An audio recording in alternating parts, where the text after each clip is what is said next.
Hello बेटा, Sunit Singh from real concept institute. बच्चे, मैं आज आपके लिए लेके आया हूँ चैप्टर सिंप्लीफिकेशन।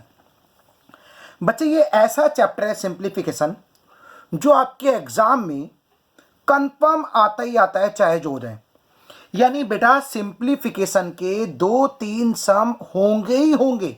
यानी एंट्रेंस एग्जाम के लिए या फिर कोई भी कॉम्पिटिटिव एग्जाम के लिए जहां पे आफ्टर 12th एंट्रेंस एग्जाम होता है या फिर कोई कॉम्पिटिटिव एग्जाम होता है, उसमें मोस्ट इंपॉर्टेंट टॉपिक है जिसका नाम है सिंप्लीफिकेशन।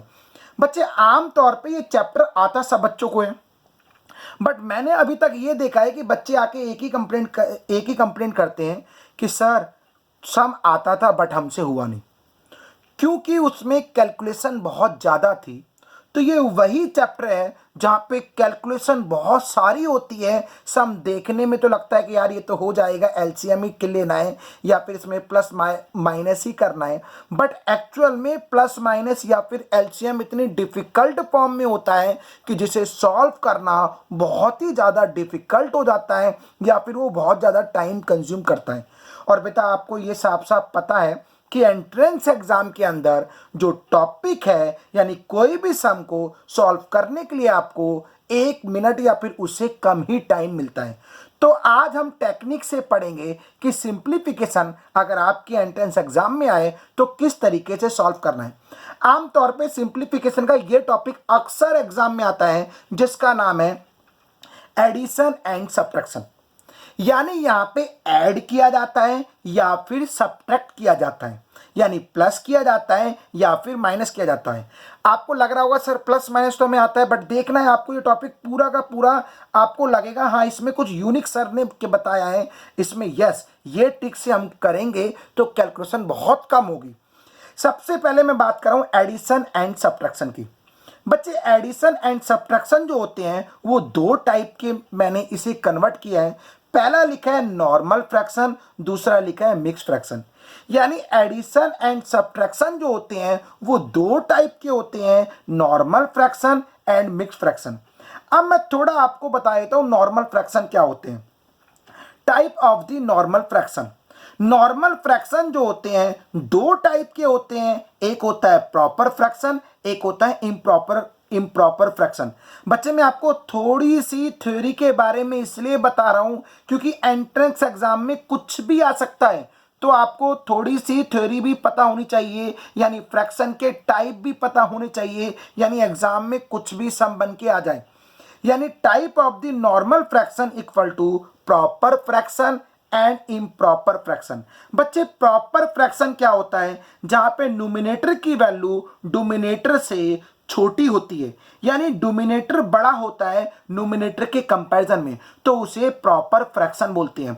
जैसे 4/15, 3/5, 3/14। बेटा, इन सभी केस में देखो डोमिनेटर यानी अपॉन वाली टर्म बड़ी है, न्यूमिनेटर यानी ऊपर वाली टर्म छोटी है। बेटा, नीचे वाली टर्म होती है डोमिनेटर, ऊपर वाली टर्म होती है न्यूमिनेटर। यानी सभी केस में नीचे वाली टर्म जो है वो बड़ी है, ऊपर वाली टर्म जो है वो छोटी है। यानी इन टाइप के एग्जाम्पल को हम बोलते हैं प्रॉपर फ्रैक्शन। अब मैं बात कर रहा हूं इम्प्रॉपर फ्रैक्शन क्या होता है। बेटा, इम्प्रॉपर फ्रैक्शन होता है प्रॉपर फ्रैक्शन का अपोजिट, यानी प्रॉपर फ्रैक्शन का अपोजिट। इस केस में न्यूमिनेटर बड़ा होता है डोमिनेटर के कंपैरिजन में, यानी न्यूमिनेटर की वैल्यू डोमिनेटर के कंपैरिजन में बड़ी होती है। जैसे लेट की एग्जांपल, इसी का रिवर्स एग्जांपल मान लिया 15/4, 5/3, 14/3। बेटा, इन सभी केस में न्यूमिनेटर की वैल्यू बड़ी है डोमिनेटर के कंपैरिजन में, यानी ऊपर वाली वैल्यू बड़ी है नीचे वाली वैल्यू के कंपैरिजन में। ये तो बात बेटा हमारी थ्योरी की हो गई। अब मैं बात करता हूं अकॉर्डिंग टू न्यूमेरिकल। यानी न्यूमेरिकल यानी इस सम में क्वेश्चन किस फॉर्म में आता है, प्लस माइनस।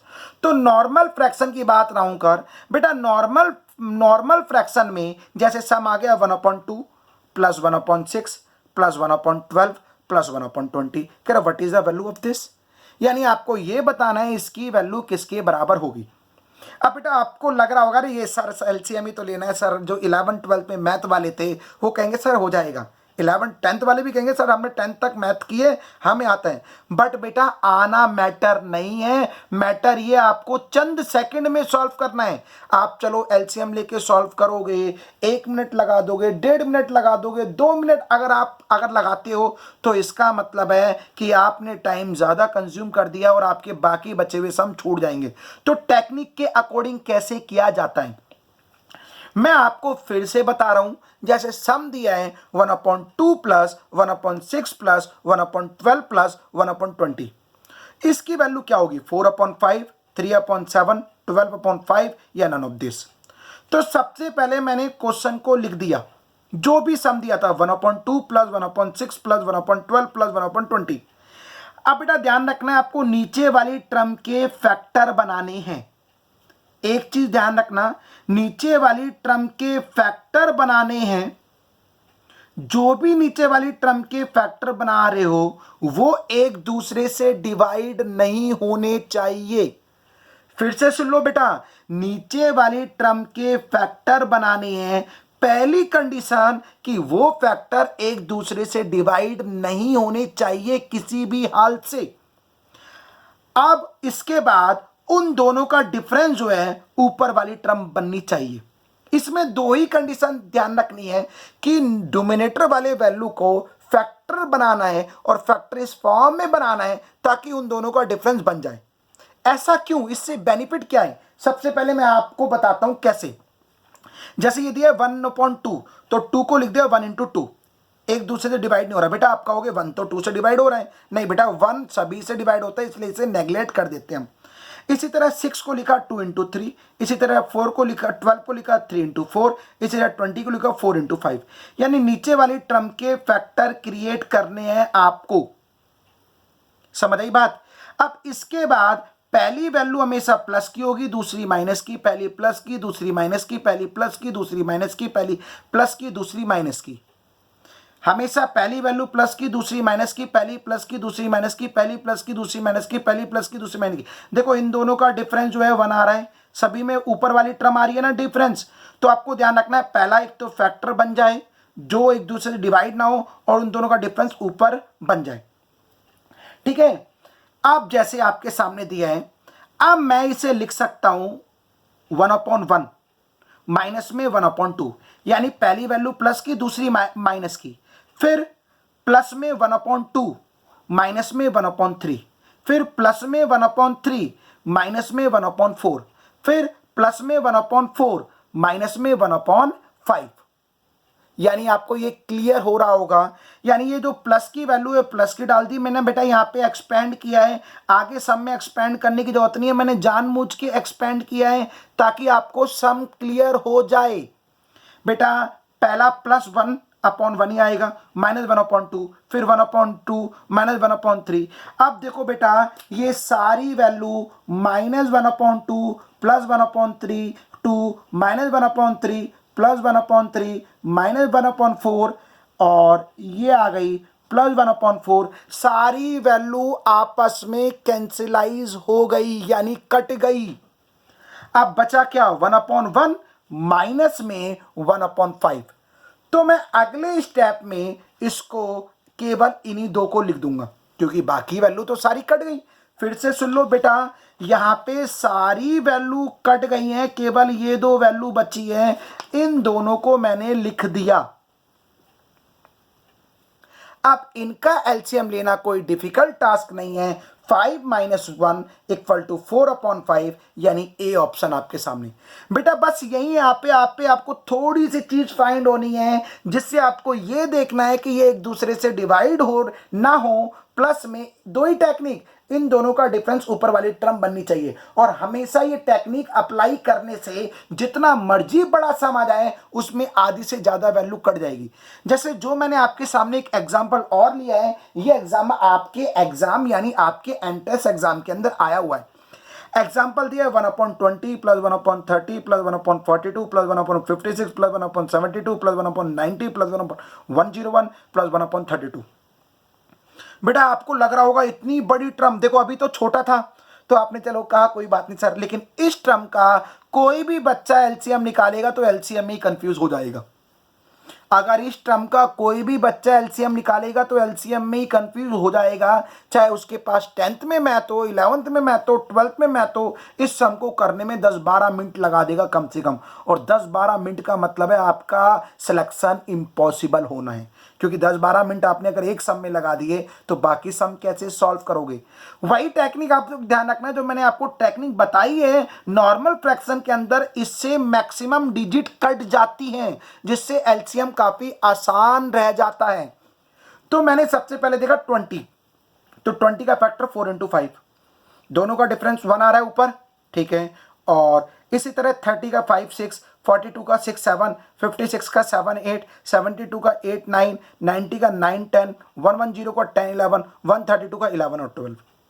देखो सबका डिफरेंस ऊपर वाली टर्म बन रही है बेटा, इसमें केवल 2 कंडीशन ध्यान रखनी है। अगर आपने 2 कंडीशन माइंड में सेट कर ली तो ये टॉपिक खत्म हो गया आपका। पहली कंडीशन आपको ध्यान रखनी है कि फैक्टर बनाने जो एक दूसरे से डिवाइड ना हो। दूसरी कंडीशन ध्यान रखनी है उन दोनों का डिफरेंस जो है ऊपर वाली टर्म बननी चाहिए, ठीक है। अब जैसे आपको ध्यान रखना है, अब मैं इसे लिख सकता हूं। अब लिखना क्या है बेटा, यहां पे लिखने की जरूरत ही नहीं, मैंने वहां पे एक्सपेंड कर दिया था। देखो -4 से +4 गया, -6 से +6, -7 से +7, -8 से +8, -9 से +9, -10 से +10, -11 से +11। यहां तो सारी की सारी वैल्यू बेटा कट गई, यहां तो बेटा सारी की सारी वैल्यू कट गई, बची कितनी 1/4, माइनस में ये सारी कट गई, सारी कट गई, पहली वैल्यू प्लस की है, माइनस में 1/12। अब इसका एलसीएम लिया 12, 4 को 12 से डिवाइड किया 3 को 1 से इंटू किया 3, ये 1 आया, 1 को 1 से किया 1, यानी 2/12, 1/6, यानी इसका सी आंसर आपके सामने। देखा बेटा कितना डिफिकल्ट सम लग रहा था, बट मैंने क्वेश्चन में ही आंसर आपके सामने सॉल्व कर दिया। तो बेटा प्लीज आपको ध्यान रखना है कि ये किस तरीके से सॉल्व करना है। बाकी मैं आपके साथ लाइव क्लास में आता रहता हूं, इसको और अच्छे से एक्सप्लेन कर दूंगा। फिर भी किसी बच्चे को कोई दिक्कत हो तो वो मेरे से जरूर डिस्कस आप करें। इसके बाद मैंने आपको शुरुआत में बताया था कि बच्चे, शुरुआत में मैंने ये बताया था आपको कि एडिशन एंड सब्ट्रैक्शन 2 पार्ट में होते हैं, नॉर्मल फ्रैक्शन है, दूसरा क्या है मिक्स फ्रैक्शन। तो मैं इसके बाद बात करूंगा मिक्स फ्रैक्शन की, यानी मिक्स फ्रैक्शन को कैसे सॉल्व किया जा सकता है। अब मैं बात कर रहा हूं मिक्स फ्रैक्शन की। बच्चे मिक्स फ्रैक्शन भी प्लस माइनस के केस में बहुत आता है एग्जाम में। जैसे मैंने आपके सामने मिक्स फ्रैक्शन से रिलेटेड टॉपिक लिखा है, आपके सामने लिखा है मिक्स फ्रैक्शन से रिलेटेड टॉपिक। आप मिक्स फ्रैक्शन को सॉल्व करना हो तो कैसे सॉल्व किया जाएगा।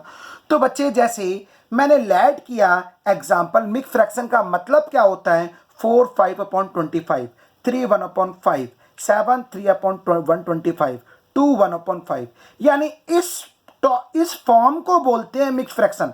यानी जब भी इस टाइप में कोई फ्रैक्शन दिया होता है तो इस फॉर्म को मिक्स फ्रैक्शन बोलते हैं। बेटा जैसे लेट किया, मैंने आपसे कहा या फिर आपके घर वालों ने कहा कि बेटा जाओ मार्केट से 2.5 kg मिल्क लेके आओ, यानी मार्केट से 2.5 किलो मिल्क लेके, यानी आप मार्केट में 2.5 किलो मिल्क लेने जाते हो। तो नॉर्मल वे में हम 2.5 को लिखते हैं 5/2। कैसे, यानी 2.5 को हम लिखते हैं बेटा अक्सर कैसे, इसको इससे इंटू, 2 2 जा 4, यानी इसको इससे इंटू किया, 2 2 जा 4 + 1 5/2। बट बेटा मैं इसको यूं लिख रहा हूं 2 + ½ kg। मैं ये नहीं कह रहा कि ये गलत वे है। आपने जो आज तक छोटी क्लासों में या बड़ी क्लासों में लिखा है कि इसको इस फॉर्म में लिखते हैं, बिल्कुल सही बात है, ये बिल्कुल भी गलत नहीं है। बट बेटा आपको इस फॉर्म में लिखना है एंट्रेंस के अंदर, इससे कैलकुलेशन बहुत आसान हो जाती है। शायद ये आपको पता ना हो कि इसको इस फॉर्म में भी लिख सकते हैं। बिल्कुल एग्जैक्ट है, इसको इस फॉर्म में लिख सकते हो आप, कोई दिक्कत नहीं है। यानी मैं 2.5 किलो को 2 + ½ kg दूं लिख, यानी पहले मैं 2 किलो मिल्क ले आऊं, उसके बाद ½ किलो मिल्क ले आऊं, क्या वो 2.5 किलो के बराबर नहीं होगा? होगा। तो आपको कभी भी इस फॉर्म में इसको नहीं लिखना है। अगर प्लस माइनस करना है, इस फॉर्म में लिखना है कोई भी वैल्यू हो। ठीक है। जैसे मैं एक एग्जाम्पल के तौर पे आपको समझा रहा हूँ, जैसे मैंने लैड किया, आपके सामने सम दिया है 4/5/25 प्लस 3/1/5 प्लस 7/3/125 माइनस 2/1/5। कह रहा what is the value of this, यानी इसकी वैल्यू क्या होगी।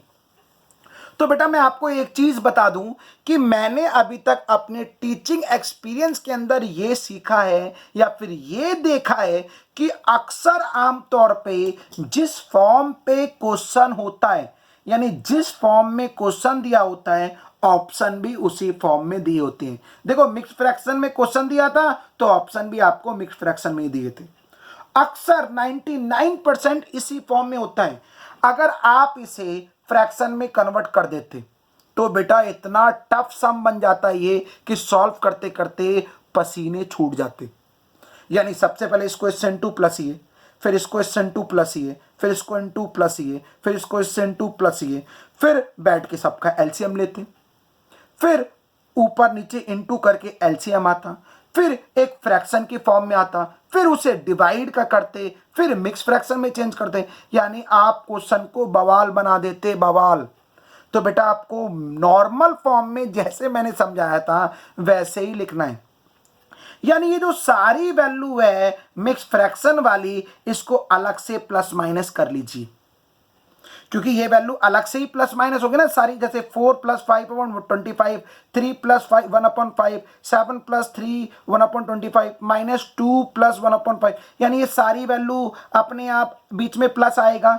तो ये जो मिक्स फ्रैक्शन के नंबर हैं इनको अलग से जो प्लस में दिया है वो प्लस कर लो, जो माइनस में दिया है उसे माइनस दो कर। 4 3 7 -2, ये प्लस माइनस हुआ है अकॉर्डिंग टू दिस रूल। ये जो मैंने आपको 2.5 किलो का एग्जाम्पल दिया था, प्लस में ये नंबर, प्लस में ये नंबर, प्लस में ये नंबर, माइनस में ये नंबर।